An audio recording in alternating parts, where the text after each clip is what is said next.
old for video games?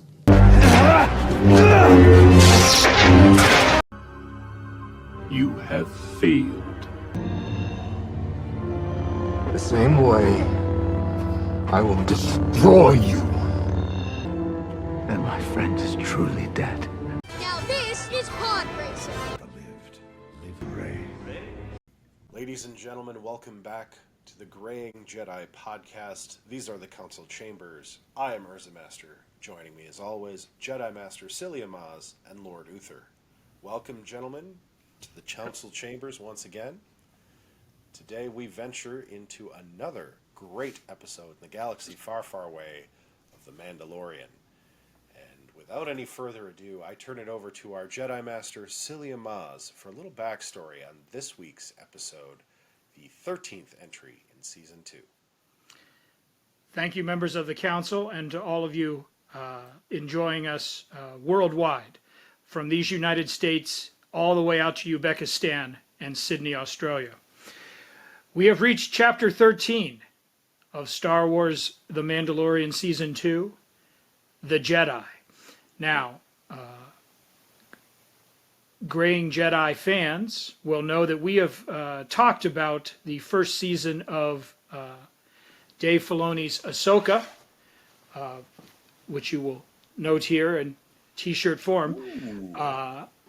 But the seeds for Dave Filoni's successful, entertaining, exciting first season of Ahsoka were planted here in the second season of The Mandalorian with Chapter 13, The Jedi. Several of your favorite characters jumped from this backdoor pilot into their own fully fledged adventures. And it won't become as no surprise that this episode is a Dave Filoni special. He does the writing, he does the directing, he does the crafting and the imagining, and it is his solo show, no Jon Favreau on board for this one. Inspired by Akira Kurosawa and apocalyptic forest fires in northern and southern California. This is how we got the surface of the planet Corvus for the visual look of this piece. It was actually a fan who suggested to Dave Filoni that if he ever did a live-action Ahsoka Tano, he might consider Rosario Dawson as his Jedi Padawan. And that suggestion was made on the internets, in one of these chat rooms or leaving a message. And that was in 2017. Well, Dave Filoni reads those chats. I think he watches The Graying Jedi. I think he's one of our subscribers, which you want to join, Dave. He's clearly got great taste, and to hear all of us discuss his work and Jon Favreau's and Kathleen Kennedy's and all of the fans at Lucasfilm who are tuning in. He ran with that.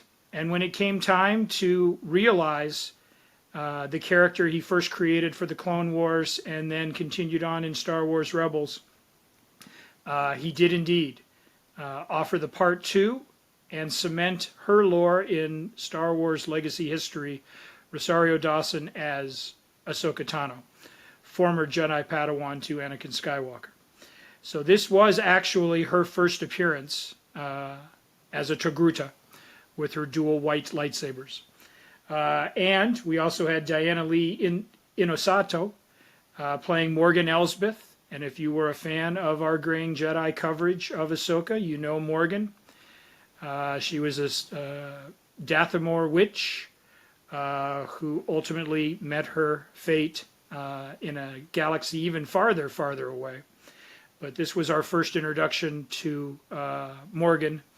And we also had the great, underrated Michael Biehn, who you'll remember from his work as Kyle Reese in the original Terminator, as Corporal Hicks in James Cameron's Alien, as a crazed Marine suffering from depth pressure syndrome in the abyss, and so on and so forth. So Michael Biehn playing the gunslinger who stands opposed to Din Djarin and Ahsoka during this episode, inspired by Akira Kurosawa. Gentlemen, there was so much about this episode that I'm sure has occurred to you.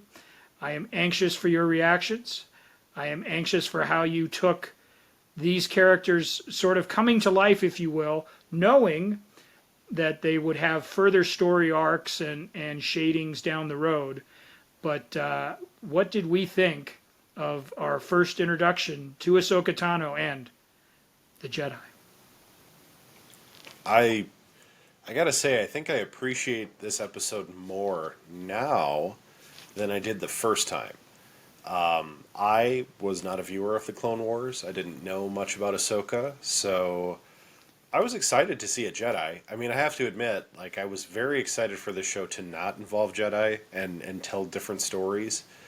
Baby Yoda, I was like, okay, it's cute, I love it. To find out he has a name, awesome.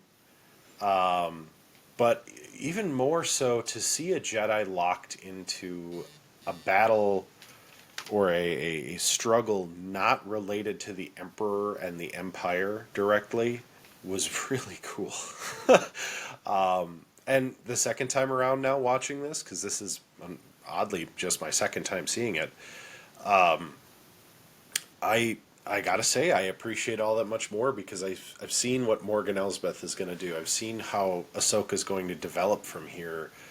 She's still, I think, in this point, not exactly the wild Padawan, but not quite yet the stoic, collected, calm, effective Ahsoka we see in the series. So that was really cool, and Mando's chemistry with Ahsoka was distant but not like strained. It was a very neat dynamic. It felt a lot like Seven Samurai, where you kind of have this hodgepodge gang getting together that aren't necessarily going to be the best of friends, but they may accomplish a common goal, which is still my hope for the future of the franchise, frankly. And anytime something draws inspiration from Kurosawa, look, it's almost guaranteed to be at least some degree of a winner. So for me, I found it very exciting. I've always liked the unique lightsabers. Ever since I saw Darth Maul and his double-ended red lightsaber, I thought that was rad. Even if that movie wasn't the best Star Wars flick, it was pretty great to see something unique and different. And this entry of Mando gives us and me that feeling once again, I believe. So yeah, it was definitely a great ride. I really like the idea of Rosario Dawson being Ahsoka. We haven't seen Din Djarin yet, but this show really kind of surprises you with some of its cameos or some of its actors. Like you really aren't expecting the people you see in some of these roles, from Brian Posehn early on in the series, like driving a speeder that's falling apart. Like, that's pretty cool. Then he gets eaten by a big worm. Like, but to see Rosario Dawson, who I remember from being like the movie girl in, the Kevin Smith movies, like, really? I don't know that that's really the part for her, but she knocked it out of the park. And now, of course, seeing Ahsoka and seeing what she's done with the character, what a great... Backdoor pilots almost never work. Rest in peace, Wayward Sisters. But this was a winner for me. I really enjoyed myself. This is the reason that you go back and watch a series.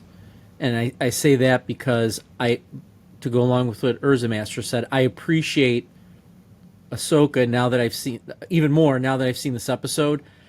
And I don't remember if even they had announced Ahsoka at that point, that they were going to have that series. Do you know that or not there, Psyllium Maas? I think it was based on the fan reaction to this episode that all but cemented it. It was certainly in the back of Filoni's mind, but there was nothing official like, yeah, we're going to do this, yeah. Well, yeah, once again, very similar. I mean, what they did here obviously lines up with Ahsoka because we know that she's destroying. We know that Lisbeth. I keep saying that person's. Did I say it right? Morgan, yeah. Yeah. That she's using that planet to its resources to probably build those hyperdrive engines.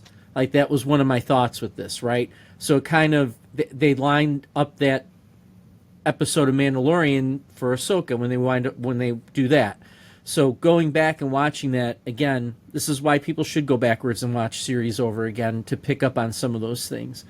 I remember sitting there watching this episode and finding out Grogu's name, and it was to me it was just, it's a moment. Like, you have those moments. It's like Dale Cooper driving into Twin Peaks for the first time, talking into his recorder. That's a moment that will always stay with me. Him, Grogu getting his name and knowing that it's a he, that will always stay with me, because I don't think we were really sure if it was male or female at that point. I don't think that was ever really said. Now we've established that. Great intro for Ahsoka, just overall. Just like Urza Master, really didn't know the character that well. But this to me, this episode kind of solidifies her. The other thing that really kind of popped into my mind a lot, and this is something we should kind of consider, and I'm gonna throw it to the two of you. We're seeing light and dark a little bit here with Grogu. How would you feel if he turned? Is that a possibility? Would that throw you off? To me, I'm just going to share my opinion first, too bad. If he turned, it would be up there with one of those moments, like when we find out that Darth Vader is Luke Skywalker's father. Because I don't know how much people are really expecting a complete turn. I'm expecting that he might be a gray Jedi. You're welcome. I'm here all week. Yeah, try the veal. But what if he does a complete turn? I mean, my vision for him down the road is that he's going to be a Jedi Mandalorian that's going to rule Mandalore. That's what I think is eventually going to happen with him. That's my long-term thing. But what if he completely turns? What are your thoughts on that? Psyllium Maas, we'll start with you. I think you can circle back to another big fantasy franchise that swung for that, and how it landed with fans as kind of a Rorschach test or litmus test, I suppose, on what you thought of how it turned out. When Daenerys Targaryen flipped the script in the final season of Game of Thrones and became more of a villain in particular.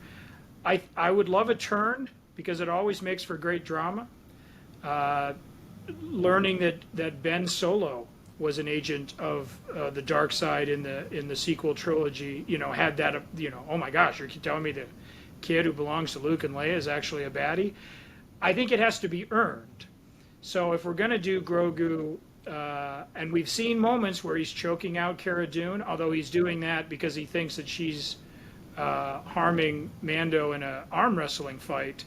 Like, so far, his guidance, his North Star, his moral compass seems to be aligned with good. So then, how does he turn? The darkness is within all of us. So who could exploit that and bring that out? When Luke and Ben Solo tangle, and Luke's Jedi temple is burned to the ground, and the Knights of Ren and all those guys go off, is Grogu, my God, is he one of the Knights of Ren? Like, that could be fun. We never saw their faces or do, what have you. Like, but it has to be earned. It can't just be done for the shock value of, haha, this character you thought was good is actually evil. But if they earn it, and if we feel like it's earned, then I feel like that's great to pull the rug out from the audience. And it makes you, what you're supposed to do in the prequel trilogy, it makes you look at Anakin different, because you know where Anakin's going to end up. And I think a lot of people were expecting him to be evil from the jump instead of this wide-eyed 10-year-old who really liked pod racing. It's supposed to play more poignantly when you're like, wait a minute, this mop-haired kid who likes to say, yippee, like, that's going to be the scourge of the galaxy? So, like, we would have to go back and reevaluate everything we've seen.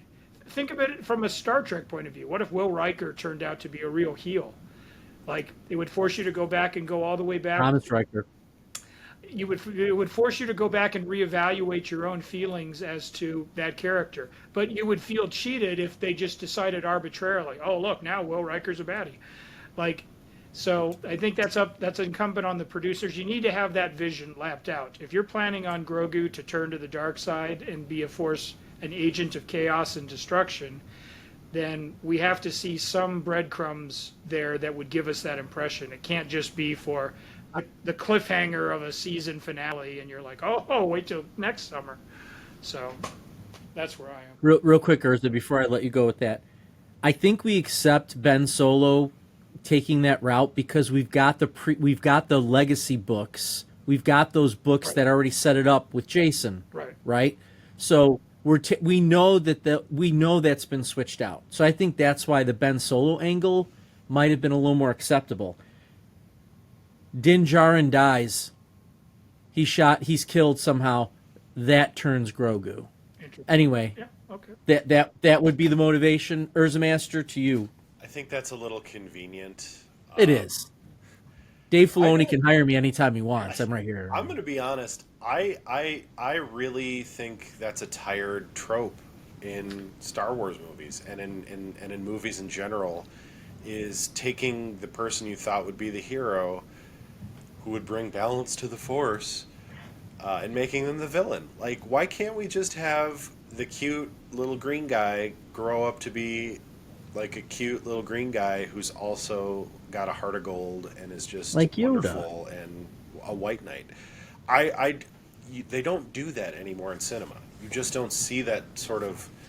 I know it sounds like building him as a static character, but I look at it from the point of view that it would be novel to do something like that, to just have a purely good character that grows up kind of in the gray and actively chooses to do the right thing, like a Luke Skywalker. Luke Skywalker has that exact journey where he's kind of in the gray. He, is sort of fighting for himself, but also sort of fighting for what's right, but he's also sort of seeking revenge. And then he kind of comes to this Jedi clarity where he's like, I'm not gonna kill my father. I'm not gonna do that. That would be wrong, and takes the high road. And that's how he defeats the Emperor, by the way. Like, the whole thing plays out because Luke is purely a good character. I think, frankly, Grogu could do that, having lived this life with the Mandalorian, sort of on the edge, on the frontier, morally dubious implications, and some kind of like little kid kind of things, like, oh, he ate some eggs, or, he choked out Cara Dune a little bit, or, did this or that, which is kind of like morally gray, and maybe like sides with sort of the gray Jedi who are fighting against Thrawn, but sometimes they have to use the means that, aren't always necessarily justified by the ends, kind of like a Cassian Andor, kind of like Stellan Skarsgård's character, whatever his name is. I forget off the top of my head, but I would really, really like it. I think Werner Herzog would roll over in his grave someday if he found out that Grogu made a heel turn. I'm sorry, it'd be like turning John Cena heel. I don't think it would work. I think people would hate it. I mean, you're not going to get, I hate to say it, you're not going to get the Hollywood Hulk Hogan out of this. You're really not. Because I don't think, as endearing as Grogu is, I don't think having that sudden shock, or like even a breadcrumb twist and turn, I just don't think it would be as successful. I think it'd be far more likely and far more successful to see What's-His-Nuts from Ahsoka, who gets, pole vaulted into the ship at the end of the series. Ezra. Oh, I think he should make a heel turn. I think it should have been his plan all along to strand Ahsoka and anybody who comes with her in that galaxy so that he and Thrawn could escape back and reestablish the Empire like Emperor and Vader. I think that would be a fantastic way of continuing that story. And then you have that whole Sabine sort of sold out to the dark side to go see her boyfriend. And then she finds out, oh crap, he's actually bad. Oh no, I made a terrible mistake. Now she has to redeem herself and earn her Force might on the light side of the Force under the tutelage of a purely good character in Ahsoka Tano. Nice. That would be a fantastic Star Wars story. Season 2. Yes. So, Dave, again, Mr. Filoni, we're right here. I love what both of you said, though. Sorry, but I got to touch on the Game of Thrones thing because I think it's extremely important. Because that last season just turned into a steaming pile of dragon doo-doo. Hoodoo. Thank you. Yes, that. We weren't ready for Daenerys to do that, and that you're right. That completely destroyed that scene. It completely destroyed the end, without a doubt. And Urza Master, as always, another excellent point that kind of a turn has become tropey. So I take back everything I said about Grogu going to the dark side. Don't get me wrong; it would be exciting, but it feels predictable.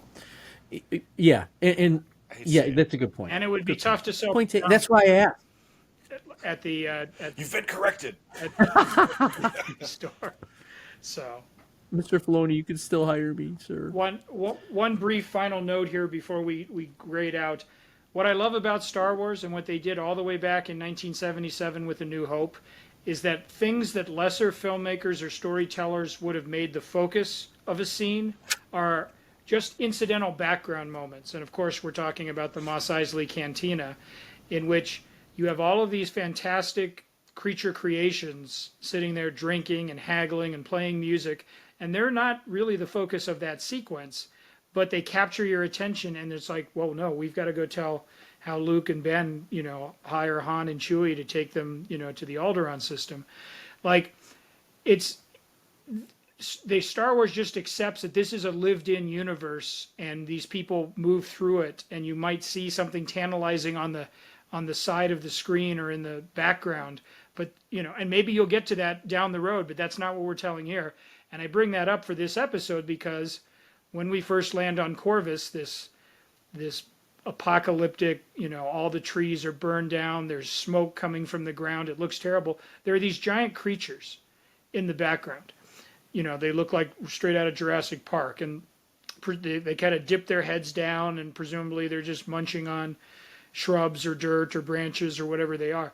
In another show with another focus, there would have been some sort of payoff to that, in the sense they would have attacked the Mandalorian and the ship, or they would have, somehow been utilized. But here, the Star Wars is comfortable enough just putting them in the background, letting you see that they're there, and then just moving on with the story. And that's what's kind of neat, is because, again, you feel like you're in this fully inhabited, lived-in world, and it's not, oh, let's look at the giant monsters over there. I mean, we did that with the ice spiders. They were a part of the storyline, obviously. But here it's just like, yeah, there are those things there. I wouldn't get too close.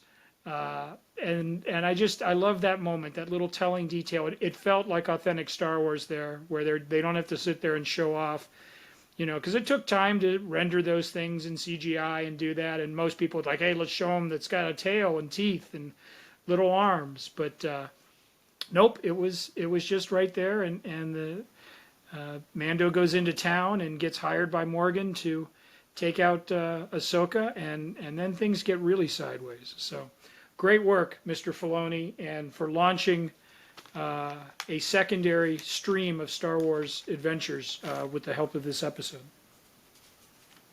Absolutely. And for this episode, we're going to try something new.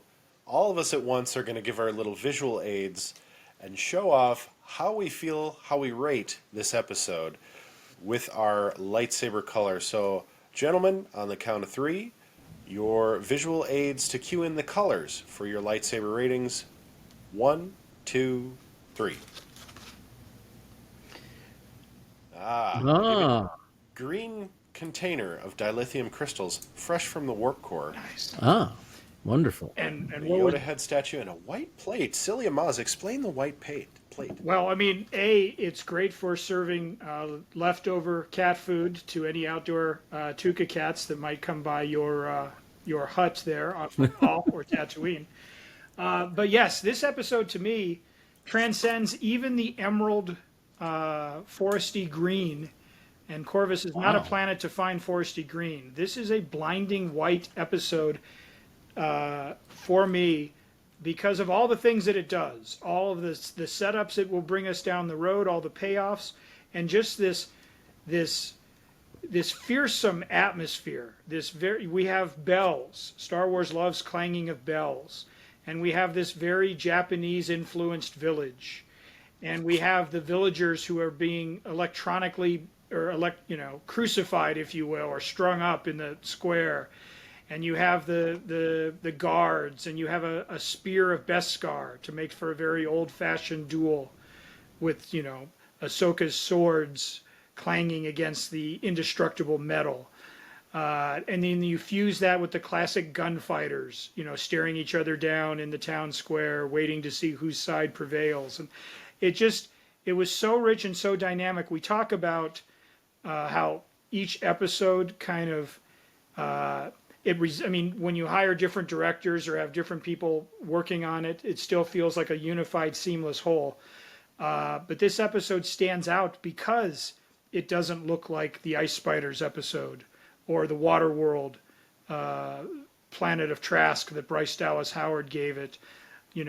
Even the Sanctuary which was chapter 4 in season 1, which we did discuss on the Graying Jedi. Please make sure that you're checking your archives.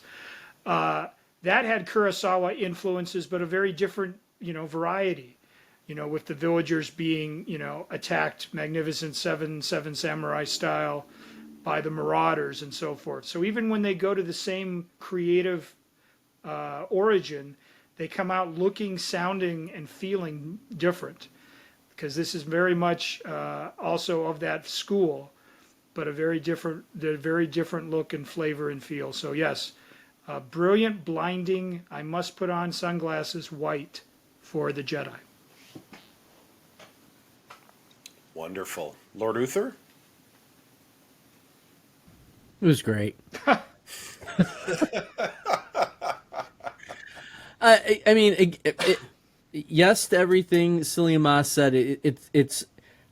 I was trying to figure out why Rosario Dawson would want to leave The Walking Dead, because at that point in time, to be a part of The Walking Dead, you had the world in the palm of your hand, and decides to make that move away from it, and we see why. And just again, all the insights and the things that we learn about the child, and anytime I get to see Hicks or Kyle Reese in an episode of Star Wars, all we needed, God rest his soul, was Bill Paxton showing up and going, "You're stewed, buttwad," or "Game over, game over. What are we gonna do now?" I mean, that would have been the blinding white light that Mr. Psyllium Maas talked about. But just a beautiful episode. Again, The Mandalorian.